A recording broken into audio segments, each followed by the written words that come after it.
May 1940. France. German tanks roar through the dense Ardennes forest and crack open the French defenses that generals had declared secure. Within weeks, the swastika flies above Paris, and the once proud army dissolves in confusion. The fight, however, merely shifts into the shadows. Presses rattle in hidden attics to print forbidden leaflets. Shepherds guide downed the Royal Air Force pilots across starlit fields toward Spain, and young fugitives gather in the rural guerrilla bands of the Marquis, rehearsing sabotage on rail lines and bridges. Every act of resistance carries the risk of being tortured or killed. Yet hope hardens in the darkness, just as greed and cruelty also find cover there, for some discover that the secrecy of a patriot's mask can hide theft and murder, a truth embodied in the story of the most notorious French serial killer. His name is Marcel Petiot. Marcel Petiot was born on the 17th of January 1897 in the provincial town of Auxerre in France.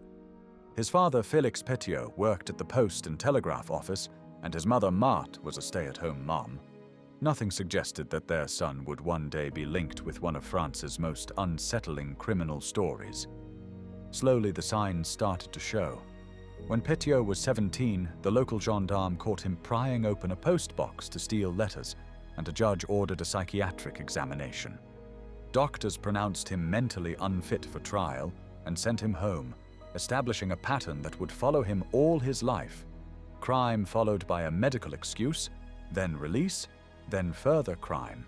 When the First World War engulfed Europe, patriotic posters lured thousands of French boys to recruiting offices. Petiot volunteered in January 1916, perhaps hoping that military glory would grant him admiration. Within months, he was wounded and gassed in the Second Battle of the Aisne. In hospital, he suffered from nightmares and tremors, but here too he was soon arrested for stealing blankets, morphine ampules, and even his comrades' photographs. A military tribunal prepared charges, but psychiatric examination again labeled him mentally unstable. After some time, he was astonishingly declared fit for field duty and sent back to the lines. It was a brief episode. He allegedly wounded his own foot with a grenade and was sent to another evaluation, and in late 1918 he was discharged with a small disability pension and was free to pursue civilian life. France offered returning veterans an accelerated education program, and Petiot enrolled at medical school. By December 1921, he held a medical degree, the ink still wet as he arrived in Villeneuve-sur-Yonne, a market town that welcomed a young doctor willing to make house calls on his bicycle. He treated the poor without charge, administered generous morphine when it was still legal, and cultivated an image of a kindly, modern physician. Yet patients whispered that he also performed abortions in secret and sold narcotics after dark. When the town's mayoral seat opened in 1926, he campaigned for it, hiring a roughneck to disrupt debate with his campaign opponent. Petiot won the elections by a narrow margin. Within months, municipal funds began to vanish, and electrical power was mysteriously diverted to his home. In the same year, a young woman named Louise Delaveau, Petiot's lover, disappeared after neighbors saw the mayor doctor loading a large trunk into his car at dusk. Police opened an inquiry but found no one and closed the file. Public complaints about the mayor finally prompted the prefecture to suspend Petiot from office, and in 1931 he resigned under pressure. Still popular among some townspeople, he soon won a seat on the Yonne Departmental Council, only to lose it after evidence showed he had wired his house into the municipal grid at no charge. With political bridges burned, he packed his surgical bag, his new wife Georgette, and their infant son Gerhard, and drove to the French capital, where a booming population and constant movement allowed anyone with charm to reinvent himself. Paris in the early 1930s was a city of noisy cafes, jazz rhythms, and rising fear. The Great Depression had slammed French factories. Political street fighters of the left and right brawled near the Bastille, and refugees from Hitler's Germany later arrived by trains. Here Petiot prescribed bromides for insomnia, cocaine pastils for fatigue, and opiates for melancholy, charging high fees to those who could pay and pocketing public assistance funds for those who could not. Rumors linked his name to illegal abortions once again, yet his manner, a soft voice, fashionable suit, and readiness to write any certificate, won him a steady income. Since 1936, he was authorized to write death certificates, a position useful for quietly disposing of controversial corpses. The Second World War began on the 1st of September 1939 when Nazi Germany invaded Poland. In May 1940, German panzer tanks burst through the Ardennes forest and reached the English Channel in 6 weeks. France fell. The collaborationist government of Marshal Petiot set up its seat in Vichy, and Paris became a grey city under Nazi boots. Swastikas were hanged on city buildings, cafes closed early for curfew, and Jewish families queued at municipal offices to register property, hoping compliance meant safety. Marcel Petiot adapted instantly, issuing false disability certificates to young Frenchmen summoned for forced labor in the Reich, and continuing long-standing tax evasions. He also broadened his sideline as a provider of illicit morphine, now more valuable than gold. By late 1941, he saw his greatest opportunity in the city's growing terror. He invented an escape line and, adopting the alias Dr. Eugène, circulated word through intermediaries that he could spirit anyone, including Jewish families, draft dodgers, and petty crooks pursued by police, out of occupied France to South America via neutral states. The fee was fixed at 25,000 francs in cash or jewelry. Introductions went through his accomplices. Clients arrived at 21 Rue Le Sueur, a handsome townhouse Petiot had purchased near the Arc de Triomphe.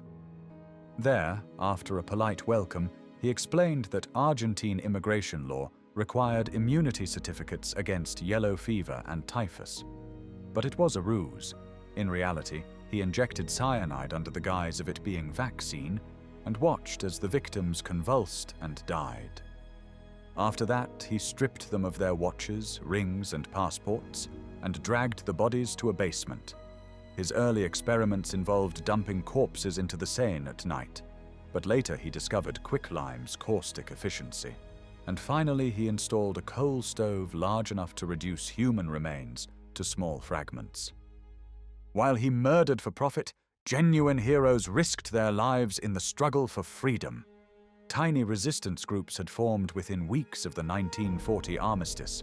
Some mapped German airfields for British intelligence, some forged identity papers, others printed clandestine newspapers. In June 1941, Hitler's surprise attack on the Soviet Union forced the French Communist Party, until then bound by the Nazi-Soviet pact, to resist actively, swelling the underground. In May 1943, Charles de Gaulle's representative Jean Moulin persuaded rival groups to unite under the National Council of the Resistance, giving the movement a shared strategy. Yet unity also meant infiltration. The Gestapo seized intercepted letters hinting at a miraculous doctor moving fugitives to Spain and Portugal, and assumed the rumor referred to a fast-growing resistance pipeline. Robert Jodcom, an agent of the Gestapo, desperate to locate the route, coerced the prisoner Yvonne Dreyfus into making contact. Dreyfus followed instructions to the last detail, but simply vanished.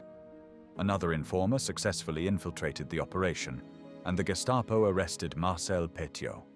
He spent 8 months in Fresnes prison and went through interrogations which were full of beatings and torture, but he could point to no wider resistance group cell because none truly existed.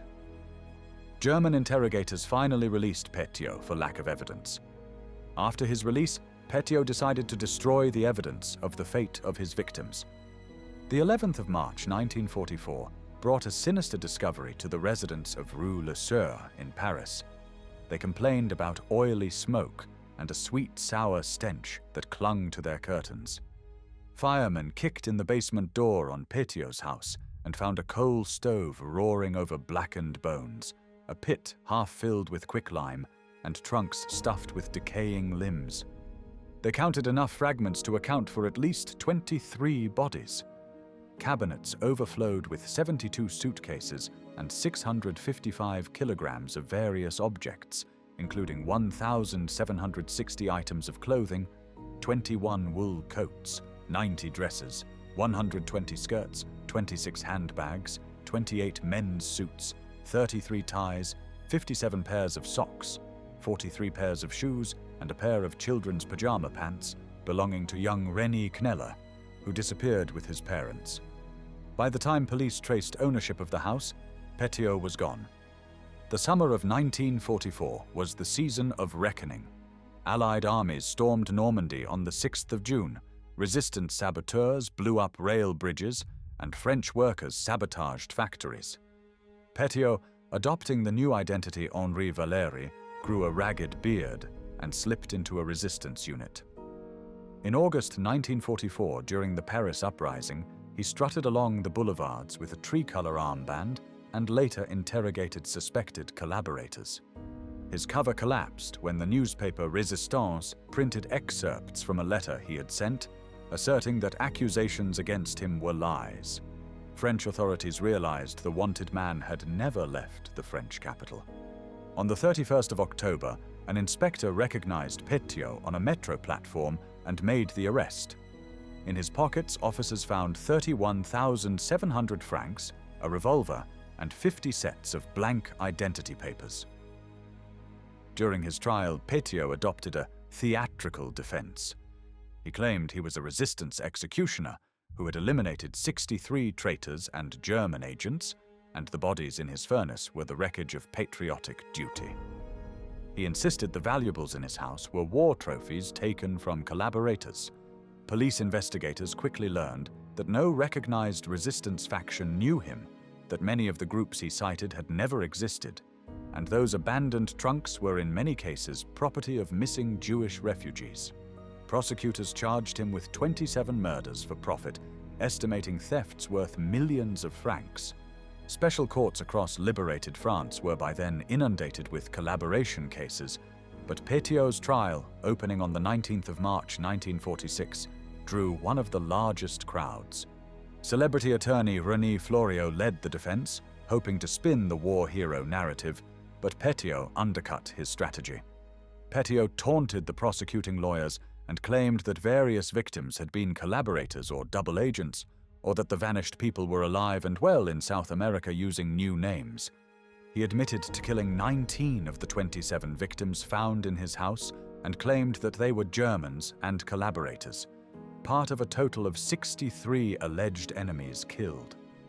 Petiot was convicted of 26 counts of murder and sentenced to death. France, already racked by shortages, a black market, and the bitter division between collaborators and resistors, added Petiot's name to a long ledger of wartime horrors. While resistance bands celebrated their role in the liberation, the story of a man who exploited the same secrecy for private gain reminded everyone that virtue and vice had shared the same blackout nights. The Petiot affair, tried in full public view, symbolized that justice, not vengeance, must close the occupation's wounds. The execution was delayed for a few days because the guillotine's release lever jammed. After successful repair, guards marched Petiot into the prison courtyard. This time, everything went well, and the 49-year-old Marcel Petiot, nicknamed Dr. Satan by the French press, was beheaded by guillotine on the 25th of May, 1946. The most notorious French serial killer was dead, and his victims finally received justice.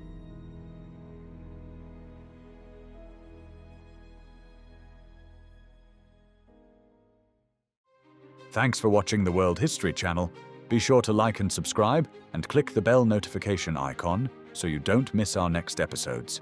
We thank you, and we'll see you next time on the channel.